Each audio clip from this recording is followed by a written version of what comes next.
আসসালামু আলাইকুম। আমি শোয়েব। আমি হচ্ছি সানভীর বাবা।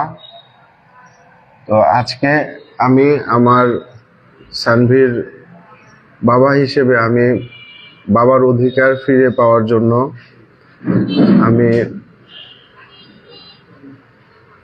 লড়াই করছি।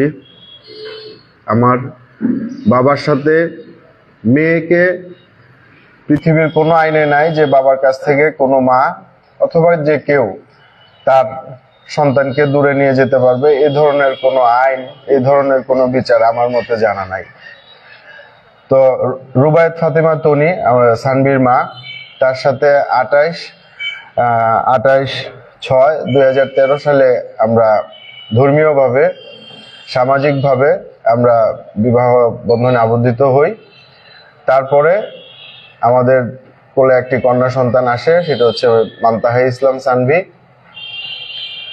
সানভীর যখন 4 বছর বয়স, তখন রুবায়েত ফাতেমা তনির সাথে আমার ডিভোর্স হয়। তো যখন সানভীকে সে মায়ের ইয়েতে নিয়ে যেতে চায়, তখন একটি আদালতে একজন লয়ারের মাধ্যমে একটি চুক্তির মাধ্যমে সে আমার মেয়েকে নিয়ে যায়। এই কন্ডিশনে নিয়ে যায় যে সানভী ওখানে পড়াশোনা করবে, ওর কাছে থাকবে, এবং যখন স্কুল বন্ধ থাকবে এবং আমাদের মুসলমানদের বছরে দুইটা উৎসব থাকে, দুইটা ঈদে আসবে, এবং তার জন্মদিনে যদি সুযোগ থাকে, স্কুল বন্ধ থাকে, সেই ক্ষেত্রে আসবে। এবং এটাও ছিল উল্লেখ করা যে আমি যদি যায় নিয়ে আসি তাহলে সে এসে নিয়ে যাবে, অথবা মাঝামাঝি কোথা থেকে আমরা একজন আরেকজনকে পিক করব। এক পর্যায়ে সে আসতে পারে না খুবই ব্যস্ততার কারণে। তারপরে আমি যাই ওখান থেকে আমি সানভীকে ওর বাসার নিচ থেকে যাই নিয়ে আসি, এবং কন্ডিশন অনুযায়ী ছিল যে সে যে বাসাতেই থাকবে আমাকে অবশ্যই বাসার ঠিকানা আমাকে জানাতে হবে। এবং এটাও কন্ডিশন ছিল যে আমি তো এই মেয়ের নিরাপত্তাটা তো অবশ্যই ভাববো, বাবা আমি যত দূরেই থাকি। কন্ডিশন ছিল যে আমার মেয়েকে রেখে রাতের বেলা কখনো সে বাইরে স্টে করতে পারবে না, কারণ সে শিশু। তো এই কন্ডিশনে যখন নিয়ে যায়, সে দ্বিতীয় বিয়ে করে। এটা আমি আরো অনেক পরে জানতে পারি, যখন দ্বিতীয় বিয়েতে তার সন্তান হয় তখন আমি জানতে পারি যে সে দ্বিতীয় বিয়ে করছে। তো দ্বিতীয় বিয়ে করার পরে যে সাধাত রহমান, তার দ্বিতীয় হাজবেন্ড যিনি ছিলেন, মারা গেছেন। হ্যাঁ, উনি ওনার সংসারে যখন থাকতো, সানভী থাকতো। তো সানভী যখন আমার কাছে আসা যাওয়া করতো, যখনই ঈদের ছুটিতে স্কুল বন্ধ হইলেই আসা যাওয়া করতো, তখন আমি সানভীকে জিজ্ঞেস করতাম যে বাবা তুমি যে ওখানে আছো, তো ওখানে সারফরাজের বাবা মানে মরহুম শাহাদাত রহমান, উনি মানে তোমাকে কি কোনো ধমক অথবা কোনো অবহেলা অথবা কোনো অনাদরে কি তুমি থাকো? না, উনি আমাকে যথেষ্ট আদর করে। তো সেই জায়গা থেকে আমি খুব আস্থার মধ্যে ছিলাম। যাই হোক, একজন ভদ্রলোক, সে আমার মেয়েকে তার সন্তানের মতো করেই, সারফরাজ যেমন তার সন্তান, আমার মেয়েকেও তার সন্তানের মতো করেই গাইড করতেছে। আমার কোনো টেনশন ছিল না, আমি যথেষ্ট ভালো ছিলাম, আমার পরিবারও হ্যাপি ছিল। যা একটা কষ্ট তো ছিলই, মেয়েটা দূরে থাকে, কিন্তু স্যাটিসফ্যাকশনের একটা জায়গা ছিল যে আমার মেয়েটা ভালো আছে, সাদাত রহমান যেহেতু এখানে আছে। তারপরে আর ওখানে এই তনি সানভীর মা, সে তো বিজনেসের কাজে অথবা তার ব্যক্তিগত কাজে সে বাইরে থাকতো, ম্যাক্সিমাম সময়টা সময় দিতে হচ্ছে।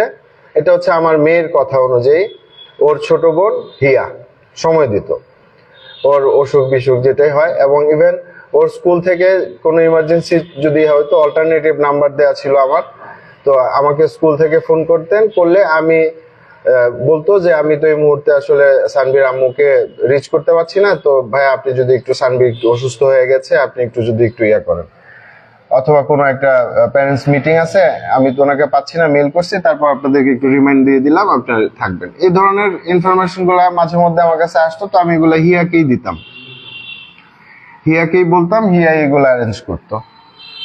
তো এরকম অনেকবার হয়েছে যে সানভী স্কুলে অসুস্থ হয়ে গেছে, তোর ওর মাকে ফোন দিছে, পায় নাই, ফোন ধরে নাই। পরে আমাকে অল্টারনেটিভ নাম্বার আমার দেওয়া ছিল, আমাকে ফোন দিছে, তারপরে আমি হিয়াকে ফোন দিছি। হিয়া অনেক সময় ভার্সিটিতে ছিল অথবা অফিসে ছিল, তখন গাড়ি ড্রাইভার যায় আমার মেয়েকে নিয়ে আসছে। তো এরপরে লাস্ট যখন আপনার সাদাত রহমান মারা যাওয়ার পরে সানভি গত রোজার ঈদটা আমার এখানে করতে আসে। রোজার ঈদে আসার পরে যেহেতু নিয়ম অনুযায়ী প্রত্যেকটা ঈদে সে আসতো, করতে আসে। তো আসার পরে আমি আমার এখানে প্রায় 18 দিন ছিল, রোজার মধ্যে আসছে, ঈদ করে 18 দিন ছিল। তারপর আমি ওরে ঢাকায় দিয়ে আসছি, ওর বাসার নিচেই দিয়ে আসছি। এখন পর্যন্ত মানে রোজার ঈদ পর্যন্ত আমি সানভিকে যতবার নিয়ে আসছি, যতবার দিয়ে আসছি, আমি বাসার নিচ থেকেই নিয়ে আসছি। শুরুতে কিছুদিন আমি কুলিয়ারচর থেকে অথবা ভৈরব থেকে আমি সানভিকে পিক করতাম, ওই হিয়াই নিয়ে আসতো, ওর যে খালা, সানভির যে খালা, তনির যে ছোট বোন, সেই নিয়ে আসতো। তো আমি এভাবে পিক করতাম। তারপরে একসময় তারা সবাই বিজি হয়ে যায়, আসতে পারে না, আমি যাই নিয়ে আসতাম। তো এভাবে সাদাত রহমান সাহেব যখন মারা গেলেন, মারা যাওয়ার পরে রোজার ঈদের পরে যখন চলে যাওয়ার পরে আমার মেয়ের সাথে আস্তে আস্তে আমাকে যোগাযোগ বিচ্ছিন্ন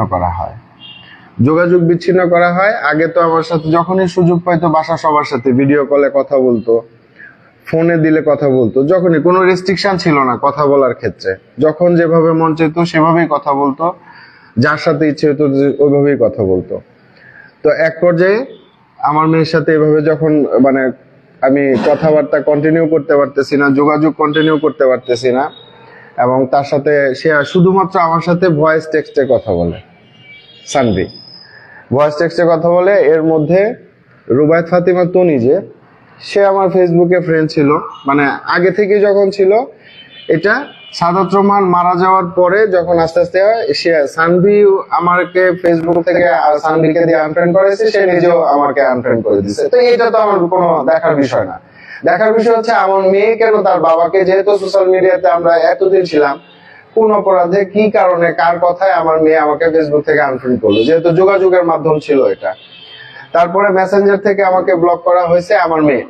তো আমি এটা নিয়ে আমি প্রশ্ন করছি যে বাবাকে তুমি ব্লক করে দিলা, কেন করে দিলা? তারপরে তো আমি এগুলা নিয়ে যখন কথা বলতেছিলাম, উনি ওই রুবায়েত ফাতিমার তনির পক্ষ থেকে জান্নাতুল নামে একজন লয়ার সুপ্রিম কোর্ট থেকে আমাকে ফোন দিয়ে বলার পরে উনি আমার সাথে কথা বলতেছে, ভাই আমি তো এত কিছু জানতাম না, তো আমি এটার দায়িত্ব নিলাম, আপনাদের যে বাবা মেয়ের যে রিলেশনটা, এটা আমি আবার আগের মতো যেন ঠিক হয়ে যায়, আমি সেই চেষ্টা করব।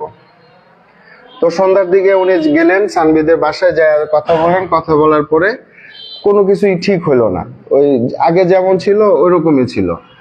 তো আমি ওই লয়ারের সাথে যোগাযোগ করলাম যে আপু আপনি তো কোনো কিছুই করতে পারলেন না, কোনো কিছুই তো হলো না, যা ছিল ওইভাবেই ছিল।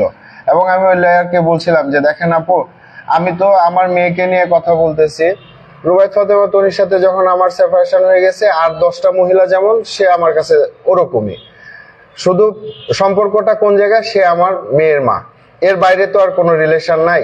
তো সে আমার নামে, আমার পরিবারের নামে বিভিন্নভাবে কথা বলছে, এবং যেহেতু সে এই সোশ্যাল মিডিয়ায় সে ভাইরাল, পরিচিত একটা মুখ, তো অনেকেই আমার কিশোরগঞ্জের অনেকে আত্মীয় স্বজন, অনেকে বন্ধু বান্ধব, পরিচিত জনরা বলে যে আমরা তো জানি তোমরা খুব ভালো ফ্যামিলি, তো তুমি কিভাবে তোমরা এই সানভীর মাকে তোমরা কেন টর্চার করলা, 7 মাস বয়সে তোমরা ও মেয়েটারে নিয়ে এত কষ্ট করলো।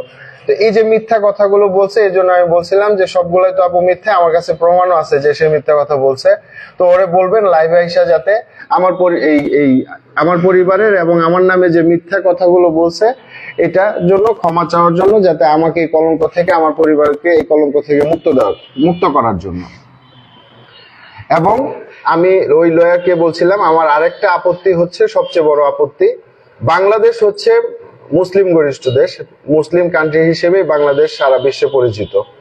তো আমি একজন মুসলমান হিসেবে আমি চাইতেই পারি যে আমার স্ত্রী, আমার বোন, আমার মা, আমার সন্তান ইসলামের বিধান অনুযায়ী যতটুকু সম্ভব চলার এবং পর্দার মধ্যে চলার। যেহেতু এই কথাটা বলার পরে আস্তে আস্তে এটা নিয়ে আপনারা হয়তোবা দেখবেন, সোশ্যাল মিডিয়াতে দেখবেন যে আমার মেয়েকে নিয়ে অনেক ধরনের টিকটক তার মা করেছে, এবং অনেক ধরনের লাইভ করাইছে, প্রোডাক্ট নিয়ে লাইভ করাইছে, অনেক ধরনের করছে, এই ধরনের কাজগুলা করাইছে, এবং মানুষ অনেক বাজেভাবে এগুলা মানে কমেন্ট করছে, যেগুলা বাবা হিসেবে আমি আসলে অভ্যস্ত না।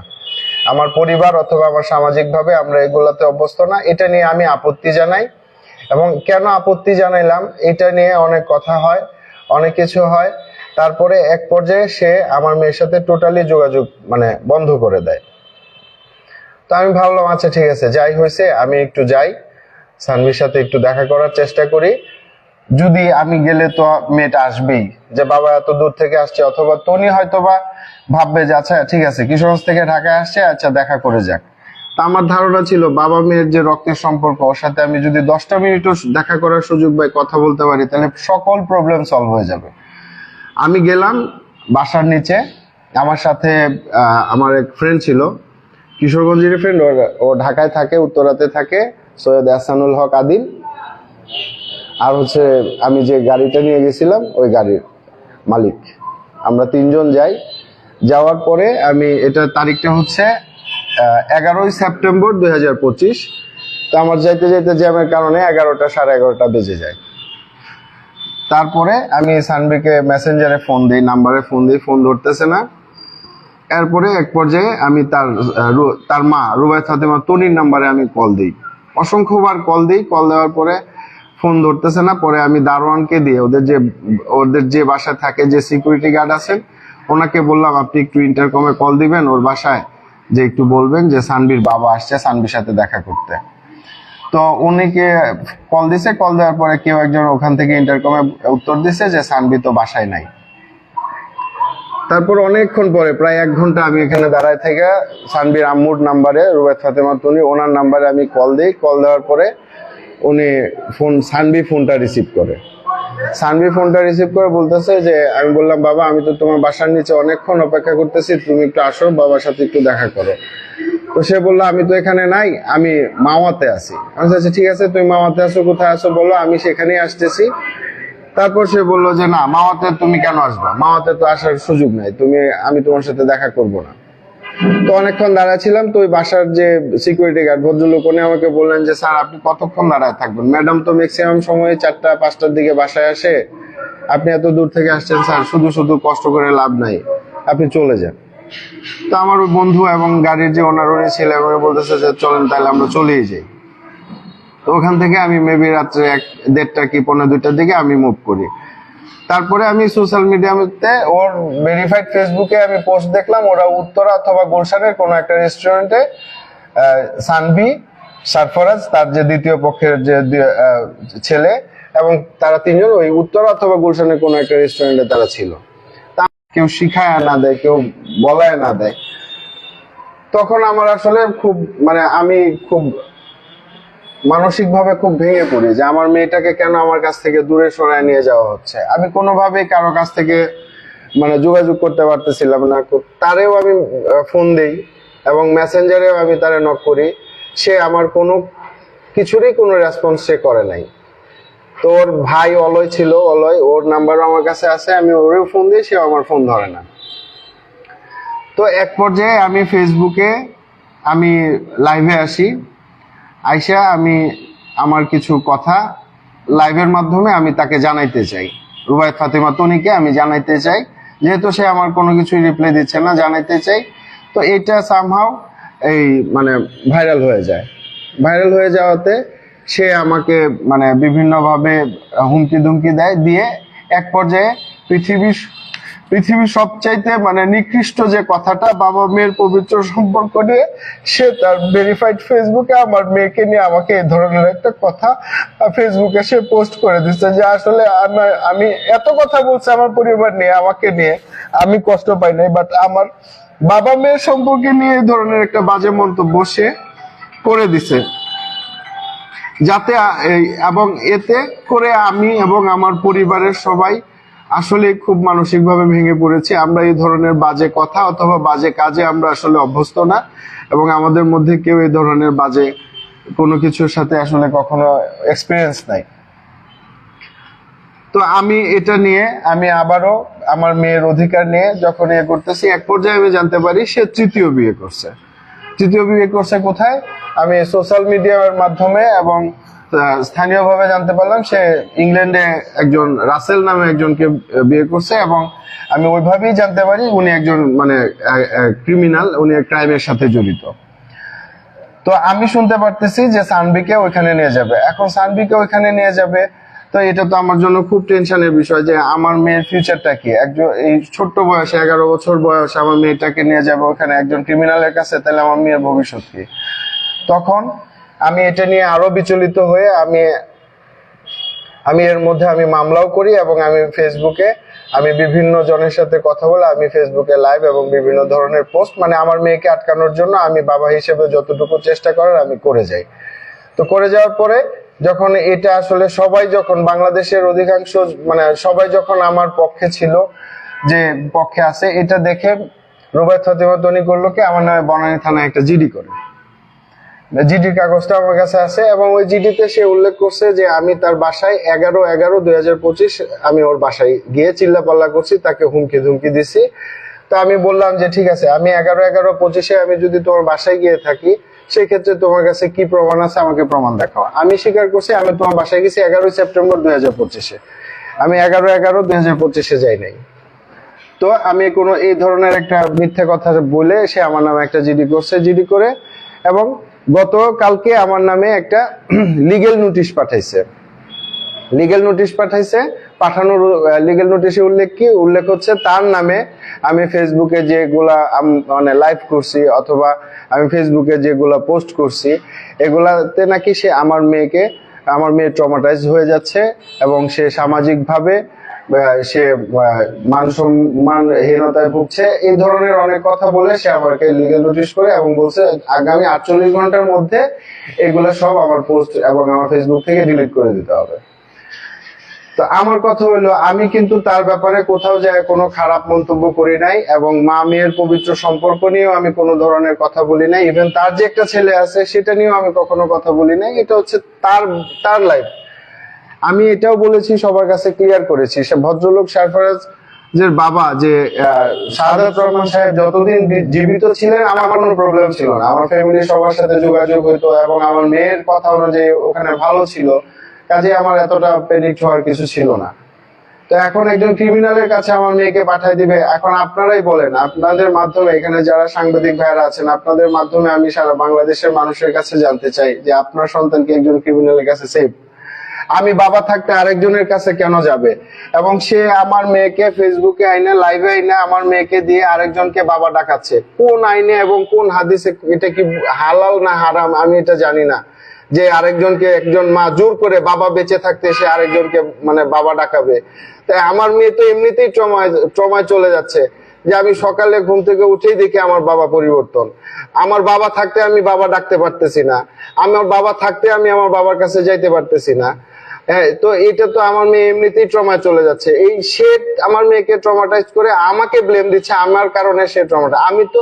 আমি তো এখনো বলতেছি আমার মেয়েকে আমার কাছে ফিরায় দাও, সবকিছু ঠিক হয়ে যাবে। আমি তো এতদিন আন্দোলন করি নাই।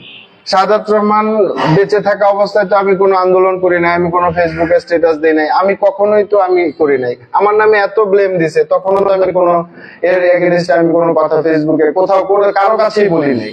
ইভেন আমার ফ্রেন্ডরাও জানে না যে রুবায়েত ফাতেমা তনি আমার ওয়াইফ ছিলেন, এক্স ওয়াইফ ছিলেন, এটা আমার ফ্রেন্ডরাও জানে না। আপনারা এখানে কেউ বলতেও পারবে না যে আমি ইভেন সানভি আসছে এখানে, আজ পর্যন্ত সানভিকে নিয়ে কিশোরগঞ্জে যতদিন ছিল ঘুরছে, সানভি তো একটা পরিচিত মুখ, যেহেতু ওর মা ওকে এইভাবেই মিডিয়ার সামনে নিয়ে আসছে। আমি তো আমার মেয়েকে বলি নাই যে আমার মেয়েকে মডেল বানাও, তাহলে তাকে কেন পরিচিত করতে হবে? কই তার ভাই তো ফেসবুকে এত ভাইরাল না, তার ভাইকে তো কেউ চিনে না, তার ছোট বোন নোয়া তারে তো কেউ চিনে না, তাহলে আমার মেয়েকে কেন এইভাবে চিনবে? কি কারণে? তাহলে কি আমি ধরে নিব যে তুমি আমার মেয়েকে ইউজ করে, তুমি মানুষের সিম্পিতি আদায় করে তুমি তোমার স্বার্থ হাসিল করতেছো, তুমি আমার মেয়েকে ব্যবসায়িক একটা মানে মডেল বানায় দিচ্ছ? আমি তো আমার মেয়েকে মডেল বানাইতে চাই না। তো এইগুলা চাওয়াতে সে আমার নামে যে মিথ্যা একটা এলিগেশন করে দিল, আমি যখন এই উকিল নোটিশ পাইলাম 48 ঘন্টার মধ্যে সবকিছু ডিলিট করতে হবে, তো আমি ফেসবুকে আমি আমার ফেসবুক প্রোফাইলে আমি পোস্ট করছি আগামী 24 ঘন্টার মধ্যে আমার নামে যে মিথ্যা এলিগেশন করা হয়েছে সেটা ডিলিট করতে হবে, অন্যথায় আমি আমার যে মান সম্মান নিয়ে যে ইয়াটা করা হয়েছে আমি এর জন্য আবার মামলা করব। আমার মেয়েকে চাওয়ার জন্য তো আমি মামলা করছি, আমি এর জন্য আবার মামলা করব। এখন আমার এইখানে আপনাদের মাধ্যমে আমার একটাই কথা, আমার মেয়েকে আমি বাংলাদেশের বাইরে কোথাও যাইতে দিব না, কোনো দেশেই আমার মেয়েকে আমি নিরাপদ মনে করি না। বাবা হিসেবে আমি মনে করি আমার মেয়ে আমার কাছেই নিরাপদ, আমার মেয়ে তার মায়ের কাছে নিরাপদ, অন্য কারো কাছে নিরাপদ না, অন্য কারো কাছে নিরাপদ না। আমি আমার মেয়েকে অন্য কোথাও যাইতে দিব না। এতদিন আমি কোনো আপত্তি করি নাই, আমার কাছে এটাই আপত্তি, একজন ক্রিমিনালের কাছে আমি যাইতে দিব না। এবং আগে যেভাবে সানভির সাথে আমার যোগাযোগে কোনো বাধা ছিল না, কোনো কন্ডিশন ছিল না, আমি এইরকম উইদাউট কন্ডিশনে আমি আমার মেয়ের সাথে যোগাযোগ করতে চাই, আমার পরিবার বা আমার মেয়ের সাথে যোগাযোগ করতে চাই। আমার বাড়িতে আসাতে যখন তার কোনো বাধা ছিল না, এইভাবেই তাকে আমি আনতে চাই, অথবা আমার মেয়েকে আমি আমার কাছে সম্পূর্ণভাবে দিয়ে দেওয়ার জন্য আমি আপনাদের মাধ্যমে আমি দাবি জানাচ্ছি। এটাই হচ্ছে আমার কথা। আর জি, কার সাথে? আমার সাথে? জি জি জি, পারিবারিক ভাবে বিয়ে হয়েছে। আচ্ছা, ওই যে একটু মানে যখন আপনাদের উকিলের সাথে যখন এটা সেপারেশনের মাধ্যমে এরকম কিছু দেখছি যে শাবক বলে পরে শান্তিকে আপনি নিয়ে আসবেন বা এরকম কোনো কিছু না, এই ধরনের কোনো কিছু উল্লেখ ছিল না। কারণ তখন আমি জানতাম যে আইনে 18 বছর পর্যন্ত মেয়ে হলে মায়ের কাছে থাকবে এবং ছেলে হলে 8 বছর অথবা 6 বছর এরকম একটা থাকবে। তো এজন্য আর আদালতের দ্বার প্রান্তে যাই না, কারণ আমরা আসলে আদালতে অভ্যস্ত না। এবং আমি চাই নাই যে আমার একটা ছোট্ট শিশু, আমার মেয়েকে নিয়ে আমি আদালতে যাই, জজের সামনে অথবা উকিলের সামনে অথবা পুলিশের সামনে কোনো ধরনের কথা বলি। সে তো এটাও তো তার একটা ট্রমার কারণ হয়ে যাবে। এমনি মা বাবার কাছ থেকে সে দূরে আছে, তার জন্য এটা একটা কষ্টের। এর মধ্যে যদি আবার আদালত আইন এগুলা টানা হেঁচড়া করা হয়, এই জন্য আমি অনেক কিছুই স্যাক্রিফাইস করে গেছি, অনেক কিছু মেনে গেছি।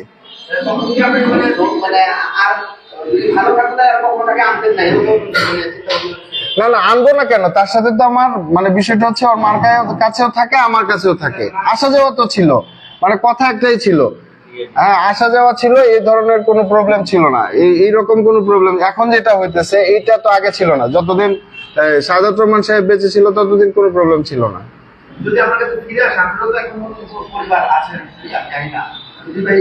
জি জি জি,